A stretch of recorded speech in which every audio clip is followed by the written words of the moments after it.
Assalamualaikum warahmatullahi wabarakatuh. Ketemu dengan saya, Profesor Andri Sumitra MA, dalam tausiah muamalah yang merupakan video tausiah berkaitan dengan hablum minan nas. Bagaimana kita bisa mengoptimalkan pola hubungan kita dengan manusia dan alam.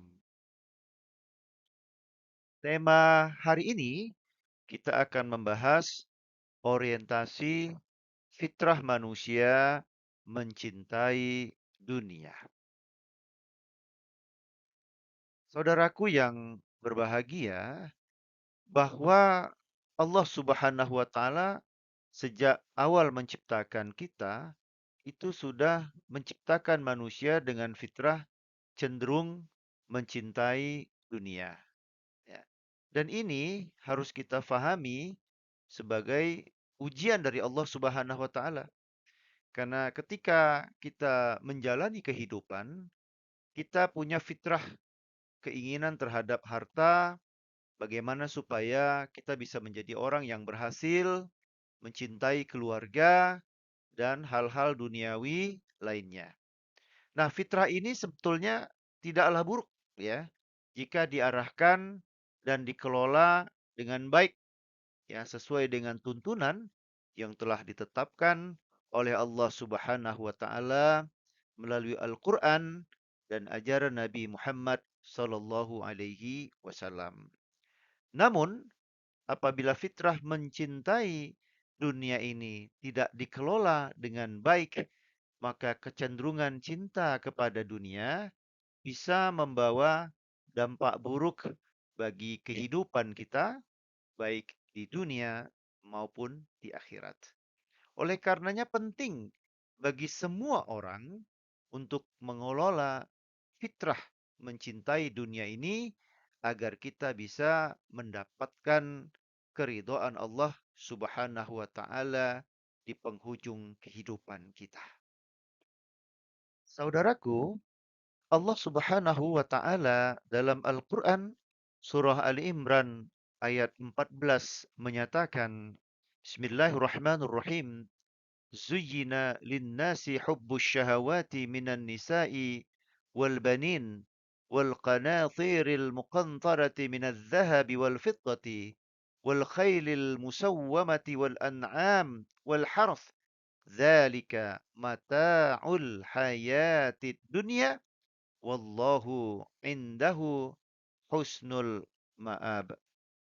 Dijadikan terasa indah dalam pandangan manusia cinta terhadap apa yang diinginkan, berupa perempuan-perempuan, anak-anak, harta benda yang banyak dalam bentuk emas dan perak, kuda pilihan, hewan ternak dan sawah ladang. Itulah kesenangan hidup di dunia, dan di sisi Allah lah tempat kembali yang baik. Ayat ini saudaraku menggarisbawahi bahwa manusia cenderung menyukai dan mencintai hal-hal duniawi, dan ini harus kita fahami sebagai bahagian dari ujian hidup di dunia ini. Namun penting bagi kita untuk memanage dan mengelola kecenderungan cinta kepada dunia ini dengan bijak agar kita tidak terjerumus dalam kemaksiatan, kesesatan, apalagi salah dalam mengambil langkah. Oleh karena itu, ada beberapa tips yang ditawarkan oleh Islam dalam mengelola cinta kepada dunia ini. Ya. Yang pertama, hendaklah setiap kita memahami urutan prioritas cinta dalam Islam. Saudaraku, Allah Subhanahu wa taala memang menciptakan manusia dengan fitrah cinta terhadap hal-hal duniawi, cinta kepada pasangan, cinta kepada anak, cinta kepada harta dan lainnya. Namun perlu kita ingat bahwa cinta terhadap hal-hal yang tersebut tidak boleh melebihi cinta kita kepada Allah Subhanahu wa taala. Dalam Quran surah An-Nahl ayat 65, Allah telah menyatakan bahwa Allah mengetahui kejahatan dan kebaikan. Dan Allah juga mengetahui apa yang tersembunyi baik di langit maupun di bumi. Oleh karena itu, walaupun tersembunyi di dalam hati kita, tetap hati kita kita bina. Kita didik agar memprioritaskan cinta tidak kepada dunia, tapi memprioritaskan cinta kepada Allah Subhanahu wa taala.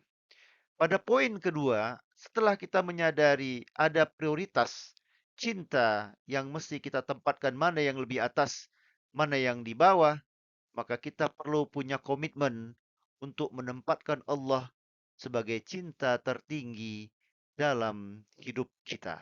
Ya, cinta kita terhadap dunia tidak boleh melampaui cinta kita kepada Allah. Ya. Allah harus kita tempatkan sebagai cinta tertinggi di dalam hati kita. Apabila kita mencintai Allah, maka Allah akan membimbing kita dan seluruh sikap kita dalam kehidupan dunia ini akan menjadi jauh lebih bijak. Allah Subhanahu wa taala dalam Quran surah Ali Imran ayat 31 menyatakan, katakanlah, jika kamu benar-benar mencintai Allah, ikutilah aku. Niscaya Allah mengasihi dan mengampuni dosa-dosamu. Allah Maha Pengampun lagi Maha Penyayang. Saudaraku yang berbahagia, yang ketiga kita perlu menyadari bahwa kehidupan dunia adalah kehidupan sementara. Sementara kehidupan akhirat adalah kehidupan yang abadi.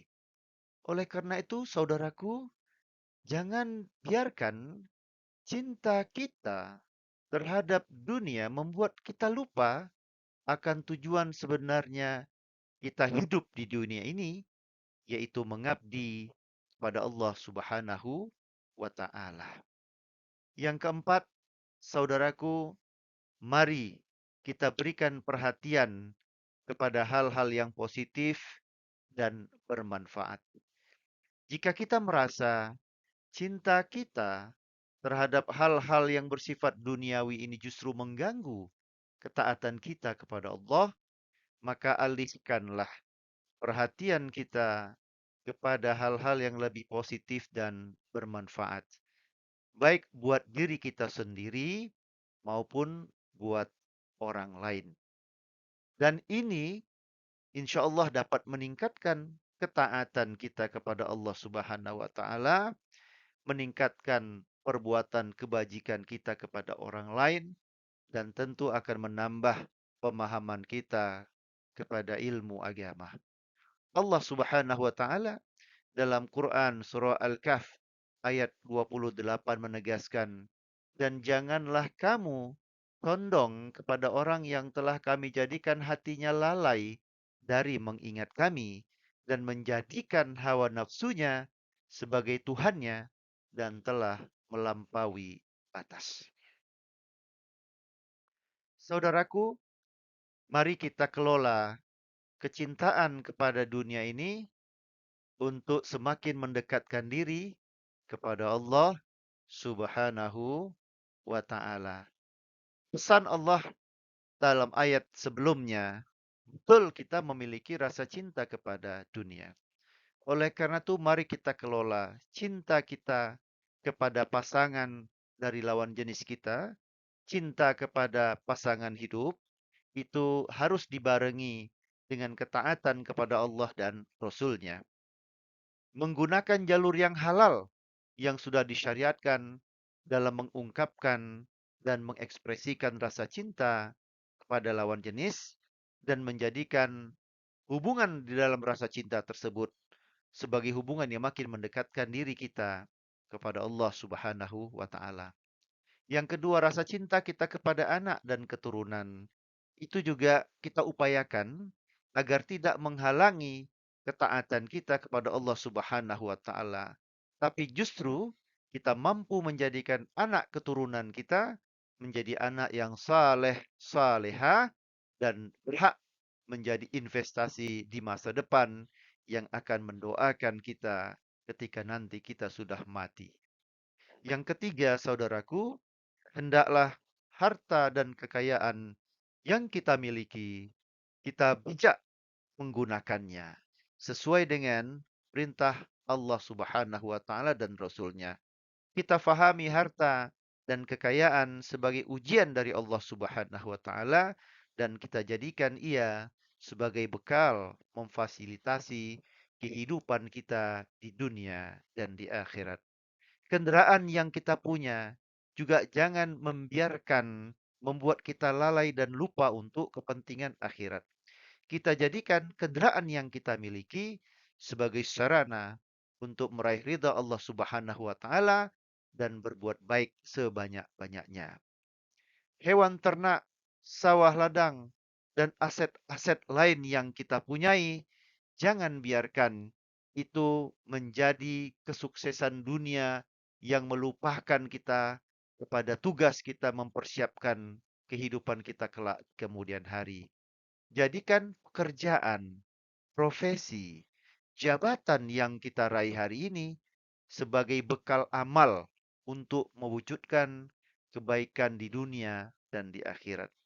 Kita jadikan aset yang kita miliki di dunia ini membuat kita makin memiliki pahala yang berlipat ganda karena kita titipkan dia dalam bentuk nafkah buat keluarga kita, dalam bentuk infak kepada orang-orang yang tidak mampu, kita keluarkan zakatnya, kita keluarkan sedekahnya, insya Allah cinta kita kepada dunia ini akan tidak pernah melampaui cinta kita kepada Allah dan aset kekayaan yang kita miliki di dunia ini itu akan mampu menjadi bekal yang akan kita nikmati kelak di kemudian hari ketika kita mati dan mudah-mudahan menjadikan kehidupan kita kehidupan yang bahagia dunia dan akhirat.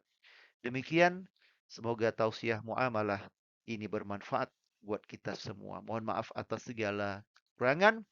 Wabillahi taufik wal hidayah. Assalamualaikum warahmatullahi wabarakatuh.